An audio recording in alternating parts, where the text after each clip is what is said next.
Emperor's New Clothes by Hans Christian Andersen. Hello, this is Natasha, and I'm dropping by with a wonderful story by Hans Christian Andersen. It shows that sometimes it's easier to believe what everyone else is saying than what your own eyes are telling you. Many years ago, there was an emperor who was so excessively fond of new clothes that he spent all his money on the finest suits. He did not trouble himself in the least about his soldiers, nor did he care to go to the theatre or out hunting, except when there was a chance to show off his new clothes. He had a different suit for each hour of the day, just as you might say of any other king or emperor, "He is sitting in his council." People used to say of him, "He is sitting in his wardrobe." Time passed merrily in the large town which was his capital. Strangers arrived every day at court. One day, two rogues, calling themselves weavers, came to the court. They said that they knew how to weave clothes of the most beautiful colours and elaborate patterns. The clothes made from their cloth were like no others. They were invisible to everyone who was either unfit for their job or extremely simple in the head. "These must indeed be splendid clothes," thought the emperor. "Had I such a suit, I might at once find out what men in my empire are unfit for their jobs, and also be able to tell the wise from the foolish. This stuff must be woven for me immediately." And he ordered large sums of money to be given to both the weavers so that they might begin their work. So the two false weavers set up two looms and pretended to work very busily, though in reality they did nothing at all. They asked for the most delicate silk and the purest gold thread, put both into their own knapsacks, and then continued their pretend work at the empty looms until late at night. "I should like to know how the weavers are getting on with my cloth," said the emperor to himself, after some little time had gone by. He was, however, rather embarrassed when he remembered that a simpleton, or someone unfit for his office, would be unable to see the results of the work. To be sure, he himself would not have any trouble seeing the clothes, but yet he thought it would be better to send somebody else to report on the weavers and their work. All the people throughout the city had heard of the wonderful cloth, and all were anxious to learn how wise or how ignorant their neighbours might prove to be. "I will send my faithful old minister to the weavers," said the emperor at last, after some thought. "He will be able to see how the cloth looks, for he is a man of sense, and no one can be more suitable for his office than he is." So the faithful old minister went into the hall, where the knaves were working with all their might at the empty looms. "What can be the meaning of this?" thought the old man, opening his eyes very wide. "I cannot see the least bit of thread on the looms." However, he did not speak his thoughts out loud. The tricksters asked him very politely to be so good as to come nearer their looms, and then asked him whether the designs pleased him, and whether the colours were not very beautiful, at the same time pointing to the empty frames. The poor old minister looked and looked, and could not see anything on the looms, for a very good reason. There was nothing there. "What?" thought he again. "Is it possible that I am a simpleton? I have never thought so myself, and no one must know it now if I am so. Can it be that I am unfit for my office? No, that must not be said either. I will never confess that I could not see the stuff." "Well, sir, minister," said one of the knaves, still pretending to work, "you do not say whether the stuff pleases you." "Oh, it is excellent," replied the old minister, looking at the looms through his spectacles. "This pattern and the colours, yes, I will tell the emperor without delay how very beautiful I think them." "We shall be much obliged to you," said the impostors, and then they named the different colours and described the pattern of the pretended stuff. The old minister listened attentively to their words in order that he might repeat them to the emperor, and then the knaves asked for more silk and gold, saying that it was necessary to complete what they had done. However, they put all that was given to them into their knapsacks and continued to work with as much pretend effort as before at their empty looms. The emperor now sent another officer to his court to see how the men were getting on, and to find out whether the cloth would soon be ready. It was just the same with this gentleman as with the minister. He looked at the looms on all sides, but could see nothing at all but the empty frames. "Does not the stuff appear as beautiful to you as it did to my lord the minister?" asked the impostors of the emperor's second ambassador, at the same time making the same gesture as before and talking of the design and colours which were not there. "I am certainly not stupid," thought the messenger. "It must be that I am not fit for my good well-paid job. That is very odd. However, no one shall know anything about it."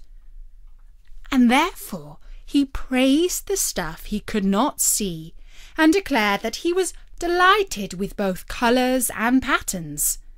"Indeed, please your imperial majesty," said he to the emperor when he returned, "the cloth which the weavers are preparing is extraordinarily magnificent." The whole city was talking of the splendid cloth which the emperor had ordered to be woven at his own expense. And now the emperor for himself wished to see the costly manufacture while it was still in the loom. Accompanied by a select number of officers of the court, among whom were the two honest men who had already admired the cloth, he went to the crafty impostors, who, as soon as they knew the emperor was on his way, went on working more hard than ever, although they still did not pass a single thread through the looms. "Is not the work absolutely magnificent?" said the two officers of the crown who had already been before. "If your majesty would only be pleased to look at it, what a splendid design!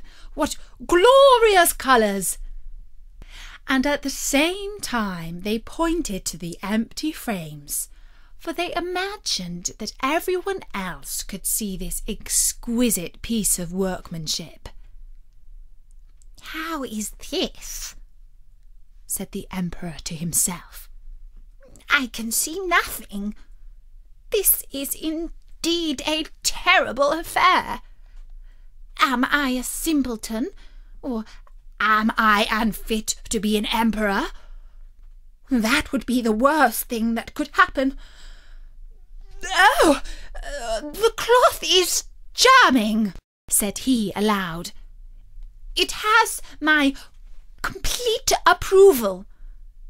And he smiled most graciously and looked closely at the empty looms, for on no account would he say that he could not see what two of the officers of his court had praised so much. All his retinue now strained their eyes, hoping to discover something on the looms, but they could see no more than the others. Nevertheless, they all exclaimed, "How beautiful!" and advised His Majesty to have some new clothes made from this splendid material for the public procession which was due to take place soon. "Magnificent! Charming! Excellent!" everyone said on all sides. And everyone was unusually cheerful. The Emperor shared in the general satisfaction, and presented the impostors with a riband of an order of knighthood, to be worn on their buttonholes, and the title of gentlemen weavers. The rogues sat up the whole night before the day on which the procession was about to take place, and had 16 lights burning, so that everyone might see how anxious they were to finish the Emperor's new suit. They pretended to roll the cloths off the looms, cut the air with their scissors, and sewed with needles without any thread in them. "See!" cried they at last, "the Emperor's new clothes are ready." And now the Emperor, with all the grandees of his court, came to the weavers, and the rogues raised their arms as if holding something up, saying, "Here are your Majesty's trousers. Here is the scarf. Here is the cloak. The whole suit is as light as a cobweb. One might fancy one has nothing on at all when one is dressed in it. That, however, is the great virtue of this delicate cloth." "Yes, indeed," said all the courtiers, although not one of them could see anything of this exquisite manufacture. "If your Imperial Majesty will be graciously pleased to take off your clothes, we will fit on the new suit in front of the looking-glass."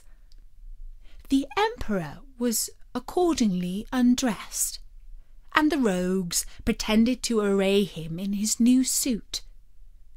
The Emperor turning round from side to side, looking in the glass. "How splendid His Majesty looks in his new clothes, and how well they fit!" everyone cried out. "What a design! What colours! They are indeed royal robes!" "The canopy which is to be carried over your Majesty in the procession is waiting," announced the chief master of the ceremonies. "I am quite ready," answered the Emperor.